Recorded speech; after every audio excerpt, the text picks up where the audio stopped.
రైతులందరికీ నమస్తేనా. నేను మీ గ్రాడ్యుయేట్ ఫార్మర్ వ్యాస్ కుమార్ రెడ్డి. ఈరోజు మీ ముందరకు రావడానికి గల కారణాలు ఏమంటేనా, మొక్క నాడిన 10 రోజుల నుంచి 30 రోజులు 35 రోజులు అయినా కూడా చెట్టు చనిపోతూ ఉంటుంది. ఈ కాండం దగ్గర వేరుకుళ్ళు లాగా వచ్చి చెట్టు కుళ్ళిపోయి కాండం దగ్గర సన్నగా అయిపోయి పురుగు పుట్టినట్టు వచ్చేస్తూ ఉంటుంది కదా. సో దానికోసము మనము ఏ మందులు వాడాలి, ఎటువంటి చర్యలు తీసుకోవాలని చెప్పడం కోసం మేము ముందరికైతే వచ్చాను. అనికా కంపెనీ నుంచి క్లోరోపిబస్ అని చెప్పి 20% ఈసీ ఈ టెక్నికల్ది ఉంటాయి. జనివాన్ 20 అని ఉంటుంది.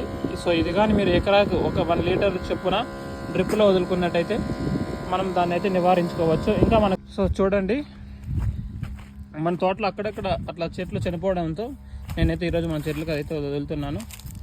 సో ఇప్పుడు మన చెట్లకు వచ్చి 22 డేస్. ఇప్పుడు గాను మనము తక్షణ ఒకసారి భూవారం, ఒకసారి 2 సార్లు అయితే వదలడం జరిగింది.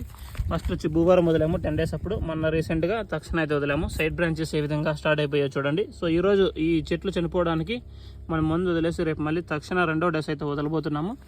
సో ఎవరైనా చెట్లు ఆ విధంగా చనిపోతున్నట్టయితే సో ఈ మందు వాడుకున్నట్టయితే మనం దీని అయితే నివారించుకోవచ్చు. ఇదైతే బాగా పనిచేస్తుంది. ఎక్కడన్నా చెట్టు కనిపిస్తే మీకైతే చూపిస్తాను ఏ విధంగా అనేది. సో ఇట్లా చూడండి, ఈ విధంగా మొలక ఎక్కడన్నా చనిపోతున్నట్టయితే మనం ఇది వదులుకున్నట్టయితే మనకు మంచిగా పనిచేస్తుంది.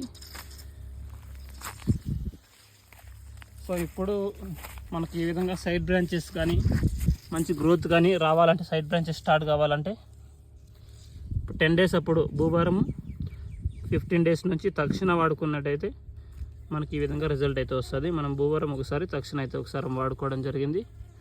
Thank you. నేను మీ గ్రాడ్యుయేట్ ఫార్మర్.